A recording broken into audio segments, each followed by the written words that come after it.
I will never forget this. I never had a player to do this. So I remember us going to Chicago. Now we're in suit and tie. We're sitting in the locker room. We just walked in the locker room. Now remember, Michael Jordan walks into our locker room, suit and tie. I'm like, what the hell is he doing in our locker room? Is he coming to, to the training room? Well, what's going on? So he walks by me, he walks by Kevin, we get to Randy with me, he said, lace him up, it's gonna be a long night. I'm like, did he just come in our locker room? I didn't know what to say, I was shocked. He had 60 that night. He had 60 points that night. So KG had never seen me play against Mike. We in Chicago, it's my rookie year. And I got about 24 going into the fourth quarter. JR is having a good game. So I'm quiet. I always stay quiet when I play Mike. I didn't talk too much. So as we come out the timeout, I'm on, y'all. I can't even explain it. We come out of the fourth quarter, KG like, man, keep going at his ass. Serve him. He can't guard you. Yo, keep killing that nigga, yo. You keep killing that nigga. Boning him, yo. Straight up. You having a good game, Joe. Keep going. I was quiet. I'm looking at him like, chill, because Mike was literally right there. The nigga right here. Mike can hear me. So I double back like, yeah. I don't care. Keep going at him. Wow, he's strong for this dude, man. So as I say that, I feel it. So Mike looked at me, looked at KG. Hands on hips, legs locked. The nigga stared at me for about 15 seconds. I was like, Mike, he don't know the rules of the game, man. He's just a young puppy. You know what I mean? Hey, look, Mike, he don't really know how I see him and Mike having a conversation, so he's like, he don't really know he excited, whatever. So now MJ on the back leg joint. Okay, he talking? Okay, yeah, huh? And Mike looked at him again like, okay. Looked at me like, okay. I said, what you looking at me like that for, right? I can't even really describe the next 6 to 7 minutes of play, y'all. Went to the fourth quarter, man. That man got about 17 quick. We down 25 now. It was just at 2. Mad, looking at KG, looking at me, looking at KG. It got bad quick, yo. I come to the joint, and they know this. When you come and you've been on the run, when you not got back on the floor, got back, had to rebound, and you feel like you on defense all the time, you come to the bench like this. So I was like, Jay, man, my bad, dog. I'm sorry, man. I'm sorry. He like, it's cool, man. I told you, just shut your ass up, man. You're not fun. So you got in between the Gatorade there where you like, damn, and next thing you know, we over there like this. And Mike came down. Okay, young fella. Okay, damn, young fella. Damn, y'all done? Damn, young fella. Never talk shit to Mike ever again in life. My rookie year, we were playing the Chicago Bulls, and this is Michael Jordan's 3rd or 4th year in. Okay. And we were playing an exhibition game in some obscure place. And most veterans do not like to play in exhibition games. They want to get to the real thing. I'm a wide-eyed, energetic rookie, and we're playing this exhibition game, and Michael's going through the motion. And Chuck Person, who's on my team, who's a trash talker as well, is like, can you believe Michael Jordan, the guy everyone's talking about, who's supposed to be able to walk on water, you're out here killing him, Reg. This is in the first half. He's like, you should be talking to him. He's like, you're right, Michael, who do you think you are? The great Michael Jordan? That's right, there's a new kid on town, right? Kind of looks at me and starts shaking his head. So at half, I have 10, and he has 4 points, right? I'm doing all this talking. He's like, okay. Into the game in the second half, he ended up with 44. And I ended up with 12. So he outscored me 40-2.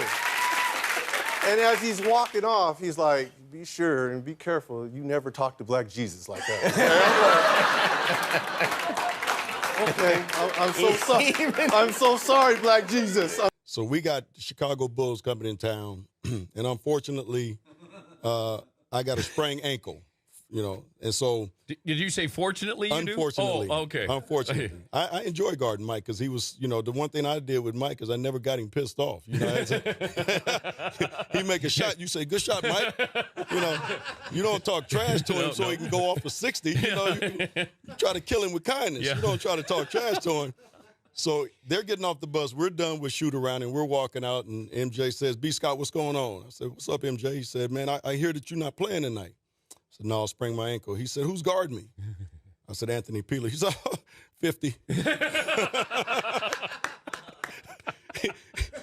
So I told Anthony Peeler, listen, MJ, he's probably going to go for about 50 tonight on you. So just don't piss him off, just be cool. He ended up with 54.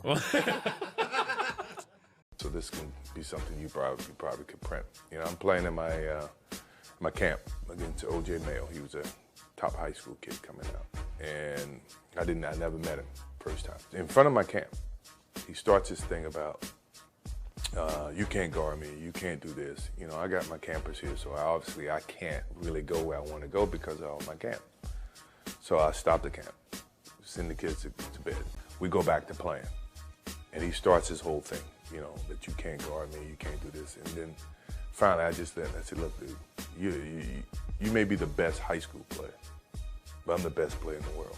So from this point on, it's a lesson. And from that point on, it was a lesson. He never won a game. I posted him up. I did everything. If I can ever show you that film, if you can ever ask him that, ask him about the thing that happened at my camp. I don't consider that trash. I consider that fact. You call it trash. Mike, come on, man. Be for real, you haven't got me yet. Huh? Mike, Don't even try it. you want me to go call Scotty? You have to call Scotty. Boy. What you gonna call Scotty for? I haven't got you recently. Yeah, I agree with No, that. you haven't got me in 6 years. Won't you guys just go and say it? He never dunked on you? No. Never? He said, I'll get you one day. No. He never dunked on you. He never put you on the highlight. No. No? He said, I would love to give him my poster, but it's not happening. It's not gonna happen. You know he's lying. It's never gonna happen. Come on, man. When? All right, we're gonna cancel your green. Boy, who gets Scotty? Puts it off the glass. Nope, Luke tipped it out. Michael will get it forward for the fresh shot clock. MJ. Oh, he did it! Michael shakes the finger, but he finally got his dunk on Mount Matumbo. He never dunked on you. He never put you on the highlight. No. No? He said, I would love to give him my poster, but it's not happening. It's not gonna happen. You know he's The story that I think summed the whole thing up. We was playing Chicago in Salt Lake. They switched and put John Stockton on it, and he turned around and dunked on Stockton. So some guy got up and almost followed him down the sideline and said, hey, Jordan, pick on somebody your own size. Next time down the floor, he dunked on Mel Turpin. And went over and looked at the guy and said, was he big enough? Did you ever get involved in trash talk with Jordan? Thanks a lot, Jimmy. I just wonder, but because you don't seem like a trash talking kind of guy I'm to not. me. And I never talked trash, but one time in my entire life. With Jordan? With Jordan. Oh, all right. First ever time ever talking trash. So we're with the Dream Team. Okay. And for 3 days in a row, we came into a tie because what Coach Daly did, he split the team up East versus West. So Barkley, Jordan, Larry Bird, Pippen, and Patrick Ewing all played in the East. Wow. And then we had the West guys, myself, David Robinson, Malone, Mullen, Drexler, and John Stockton. So we would play every day, tie. So this is the fourth day. And we got out on him about 12-2. And I said, I'm gonna really rattle his chain. So I went over there, tapped him on the shoulder, and said, hey, man, if you don't turn into Air Jordan, we're gonna blow you out today. Jimmy, his eyes got big. Usually that tongue come about right here, now it's way out. He broke the huddle, he hit a three, and he's looking at me. So he came down again, hit another three. So the greatest shot, now I've been involved in all three of them. First, Dr. J walked out in air, out of bounds. Oh, yeah, Reverse layup, under. Right. Michael Jordan in 1991 came down on us with the right hand, tongue out.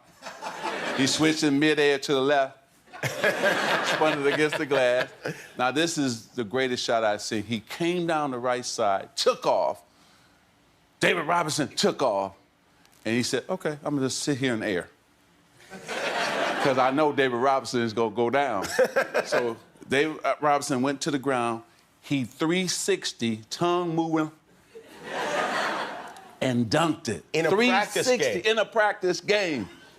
And I was like, oh my goodness. And I was just stunned, and all of us were stunned to see him hang in the air that long and 360.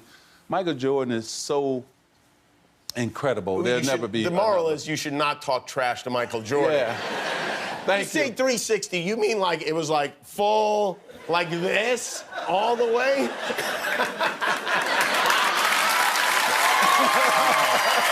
Michael Michael Jordan, it's who you said you wanted to be like.